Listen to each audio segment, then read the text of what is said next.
Kanino ipamimigay ang mga damit, shoes, at etc. ni Kimi? Sa may hirap? Bakit magsusuot ba sila ng damit na pang-artista?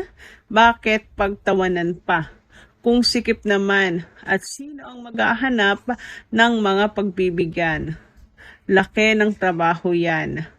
Mag-isip ka na lang kung paano makatulong. Mas kailangan ang pera para pambili ng gamot, pangpadoktor, at iba pa na mas kailangan. Isipin bago magbigay ng matalino ng comments. So, ayan. Depende rin kasi sa plano ni Kim Chung pagbigyan. What if hindi lang basta gusto ni Kim magbigay ng damit, kundi ang target pala niya ay makatulong sa mga may sakit, like pang-hospital, pambili ng gamot. So, aanhin nila yung damit, di ba? So, mas maganda kung pera ibibigay ni Chinita Princess or pambili ng mga gamot, pang maintenance, ganyan. So, depende sa target kasi ni Chinita Princess yan. Pero nakikita niyang paraan, yung pagbibenta po ng damit. So, sa halip na batikusin, bakit hindi suportahan? Diba? Yan ang hirap sa atin or ang hirap sa mga Pilipino. Panay po batikos, pero wala naman pong naitutulong. Yung tipong sa halip na sa simpleng suporta na lang yung maging ambag, hindi pa magawa, 'di ba? So kung hindi kayang bumili, suportahan na lang ang magandang hangarin ni Chinita Princess. Pero wala Mas pinipili po talaga nila ang dark side. Kung saan batikusin kahit po magandang gawain. Samantala, dumako naman po tayo sa naging vlog ni Chinita Princess kung saan, ayan po, muling nagpa-fungsoy si Chinita Princess kasi talagang since siya po ay Chinese, naniniwala po talaga siya dyan. Kahit yung iba, alam niyo, nakakatuwa sa Kim Pao fans, kahit hindi sila naniniwala dahil sa pagmamahal kay Chinita Princess, nakasupport lang po sila. Pero alam niyong isa sa highlight dito sa vlog ni Chinita Princess is yung pagkakaroon ng dragon niya sa kanya pong birth month. Nagulat Chinita Princess, may dragon ako, double meaning, di ba? Double meaning sa kanyang birth month and syempre dragon sa buhay niya. Which is, wala naman pong iba na dragon sa buhay niya kundi si Chinita Princess. So, double meaning, di ba? Ibig sabihin, may dragon na siya sa buhay niya. Uy, grabihan naman ngayon. So, confirmed, it is, may dragon siya. Charot. Anyway, ang ganda ng explanations. Talagang, yes, meron siyang enerhiya ng dragon. Sabi po ng Kung Fu Master. And then, talagang hinahatak daw po siya. Huy, double meaning na naman yan. 'Di ba? Ang sarap pakinggan na Kim Pao fans, tapos alam po natin kung sino yung sumisimbolo sa dragon sa kanilang dalawa. Wala pong iba kundi si Paolo Avellino. So, nakakatuwa na hinahatak siya ng dragon. Talagang para bang konti na lang sasabihin na po nitong Kung Fu Master na ano po talaga sila, tadhana sa isa't isa. Huy, destiny talaga silang dalawa. Which is kinakilig yan ni Chinita Princess. Hindi nga niya napigilan at na lang siya, akto na kunwari hinahatak talaga siya sa camera para pigilan yung kilig niya. Pero kahit anong gawin niya, talagang lumalabas. Kitang-kita yung kilig ni Chinita Princess. Kinakilig po niya yan at syempre kinagulat niya din. Huy, grabe naman talaga. So, hinahatak po siya ng dragon. Kaya nga, sabi ni Pao, hindi niya akalain na kay Kim Chiu pala yung bagsak niya. So, kahit anong gawin nila, namamagnet talaga sila sa isa't isa. Na sa isa't isa or sa piling ng isa't isa talaga ang bagsak nila. Kung susumahin ang mga nangyayari kay Kim Chiu ngayon, parang sunod-sunod na plot twist na kahit siya mismo ay wow, ganito palang tadhana. Mula sa career, personal growth, hanggang sa mga biyayang dumarating, malinaw na nasa isang very unexpected but well-deserved chapter siya ng buhay niya. Una sa lahat, makikita kay Kim ang genuine shock. Hindi yung pahumble lang, kundi yung tipong ramdam mong hindi niya inakala na darating siya sa ganitong punto. Sa tagal niya sa industriya, sanay na siya sa hirap, intriga at pressure. Kaya ngayong parang mas kalmado, mas sigurado at mas masaya ang direksyon ng buhay niya, natural lang na magulat siya. Minsan talaga, kapag dumating ang biyayang tahimik at sunod-sunod, doon ka pa mapapaisip, eto na ba yun? Pangalawa, ang kapalaran ni Kim ngayon ay hindi biglaan. Pinaghirapan niya to. Madalas nakakalimutan ng iba na bata pa lang siya, nagtatrabaho na siya ng todo. May mga panahong binabatikos, minamaliit, at sinusubok ang tibay niya. Kaya kung nagulat man siya sa magandang takbo ng buhay niya ngayon, para sa maraming fans, ito ay natural na bunga ng years of patience, discipline, at mabuting puso. Dagdag pa rito, may makikitang pagbabago sa aura ni Kim. Mas tahimik, pero mas buo. Hindi na siya masyadong nagmamadaling magpaliwanag sa lahat. Parang mas may tiwala na siya sa proseso at mas tinatanggap niya na hindi lahat kailangang ipaglaban sa salita. Minsan, sapat na yung hayaan ng kapalaran ng magsalita para sa'yo. At syempre, hindi mawawala ang usap-usap na ang kapalaran na ngayon ay may halong personal na kasiyahan, hindi lang karir. Kapag ang isang tao ay masaya sa loob, kusayang lumalabas, sa kilos, sa ngiti, sa pananahimik. Kaya hindi nakakapagtataka kung pati siya mismo ay napapatanong kung paano napunta ang buhay niya sa ganitong maayos na estado. Sa kabuuan, ang pagkagulat ni Kim Chu sa kanyang kapalaran ay isang magandang klase ng pagkabigla, yung galing sa pasasalamat, hindi sa takot.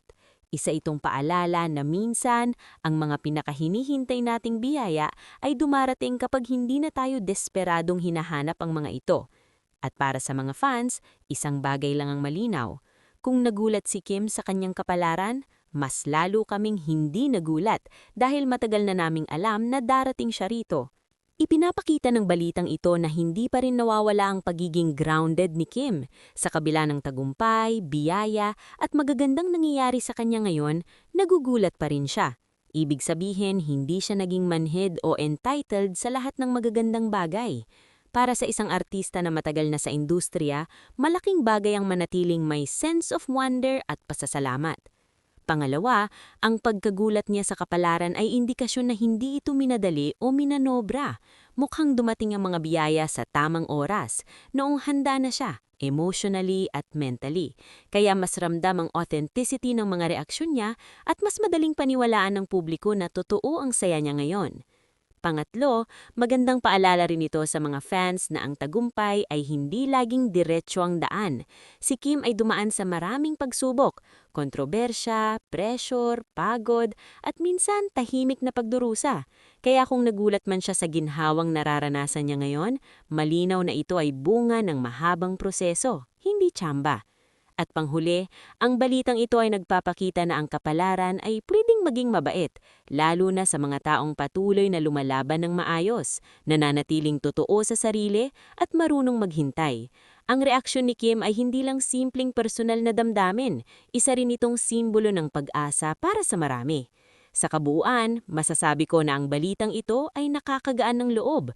Hindi ito tungkol sa yabang o grand announcement, kundi sa isang taong tahimik na nagpapasalamat sa direksyong tinatahak ng buhay niya. At minsan, yun ang pinakamagandang klase ng balita. Sa totoo nang, ang balitang ito ay hindi lang simpleng headline. Ito ay salamin ng isang taong dumaan sa mahabang biyahe bago makarating sa isang tahimik pero masayang destinasyon. Kapag sinabi nating nagulat si Kim Chu sa kanyang kapalaran, hindi ito yung tipong biglang swerte lang. Ito ay pagkagulat ng isang taong sanay sa hirap, sanay sa pressure, at sanay na pagbangon. Kung babalikan ang naging takbo ng buhay ni Kim Chu, makikita natin na bata pa lang siya ay nakikipaglaban na siya sa mundo. Mula sa pagiging breadwinner hanggang sa pagiging isa sa pinakakilalang mukha sa industriya. Hindi naging madali ang lahat para sa kanya. Maraming beses siyang hinusgahan, minata at minsan pinagdudahan ng kakayahan niya. Kaya ngayong nasaan siya sa puntong mas maayos, mas kalmado at mas buo, natural lang na siya mismo ay mapatanong na, talaga bang narito na ako? Ang maganda sa balitang ito ay hindi si Kim nagyayabang, sa halip ang dating ay pasasalamat at pagtataka, parang isang taong hindi inaasahan na magiging mabait ang tadhana matapos ang naparaming pagsubok. Yan ang klase ng reaksyon na madaling mahalin ng publiko dahil totoo at walang halong pag-aakter. Makikita rin na ang kapalarang na ikagulat ni Kim ay hindi lang umiikot sa career. Oo, andyan ang projects, endorsements, at patuloy na suporta ng fans. Pero ramdam din na may panloob na kapayapaan siyang natagpuan. May mga taong kahit puno ng biyaya ang buhay ay parang kulang pa rin. Pero kay Kim, parang kabaligtaran. Mas simple ang kilos, mas tahimik ang galaw, pero mas ramdam ang saya. Isa pang mahalagang punto, ang balitang ito ay nakaka-relate ng maraming tao. Sino ba sa atin ang hindi nakaranas na mapagod, mawalan ng pag-asa, o magtanong kung may patutunguhan ba ang lahat ng sakripisyo? Ang kwento ni Kim ay paalala na minsan hindi natin namamalayan na malayo na palang narating natin, at kapag napalingon tayo, doon tayo nagugulat. Para sa mga fans, ang balitang ito ay nakakagaan ng loob. Parang may collective sigh of relief na, buti naman, sa wakas, nararanasan na niya ang ginhawa. At para sa mga hindi naman hardcore fans, ito ay kwento ng isang taong nanatiling maayos kahit paulit-ulit na sinusubok. Sa kabuuan, ang reaksyon ko sa balitang ito ay positibo at puno ng paghanga. Ang pagkagulat ni Kim Chu sa kanyang kapalaran ay hindi tanda ng kawalan ng direksyon, kundi patunay na kapag nanatili kang totoo, masipag at marunong maghintay, may mga biyayang darating na kahit ikaw mismo ay hindi mo inakala. At minsan, ang pinakamagandang klase ng tagumpay ay hindi yung maingay, kundi yung tahimik kang napapangiti, sabay sabing, "Salamat buhay." May marami pang pwedeng idagdag sa balitang Kim Chu nagulat sa kanyang kapalaran, at ito ang lalong nagpapalalim kung bakit meaningful ang kwentong ito. Una, mahalagang idagdag na ang timing ng kapalaran ni Kim Chu ay napakatama. Dumating ito noong mas buo na ang pagkatao niya, mas matibay, mas may boundaries, at mas malinaw kung ano ang mahalaga sa kanya. Ibig sabihin, hindi lang siya binigyan ng biyaya, binigyan siya ng kakayahang pangalagaan ang mga biyayang iyon. Hindi lahat ng tao handa kapag dumating ang magandang pagkakataon, pero kay Kim, mukhang handang-handa na siya. Pangalawa, kapansin-pansin na mas tahimik na ang galaw niya kumpara noon, at hindi iyon senyalis na paglayo, kundi ng maturity. Hindi na siya kailangang patunayan ng lahat sa salita o paliwanag. Ang mismong takbo ng buhay niya ang nagsasalita para sa kanya. Sa panahon ngayon na lahat ay kailangang ipangalandak, refreshing makita ng isang artista na pipiling maging kalmado at grounded. Pangatlo, ang balitang ito ay nagpapakita rin ng evolution ni Kim bilang inspirasyon.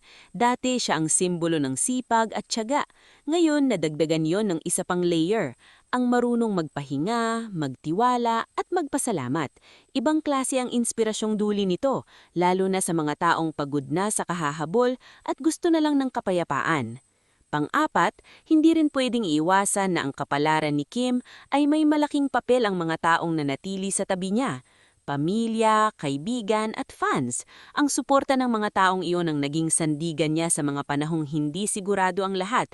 Kaya ang pagkagulat niya ngayon ay hindi lang personal, parang collective win ito ng mga naniwala sa kanya mula umpisa. At panghuli, ang balitan ito ay nagpapakita na ang kapalaran ay pwedeng maging mabait, lalo na sa mga taong patuloy na lumalaban ng maayos, nananatiling totoo sa sarili, at marunong maghintay. Ang reaksyon ni Kim ay hindi lang simpleng personal na damdamin, isa rin itong simbolo ng pag-asa para sa marami. Sa kabuuan, maidadagdag ko sa balitang ito ay ganito. Ang pagkagulat ni Kim Chu sa kanyang kapalaran ay hindi lang kwento ng swerte, kundi kwento ng tamang panahon, tamang puso, at tamang paghihintay. At yun ang dahilan kung bakit mas lalo itong humahalop sa damdamin ng marami.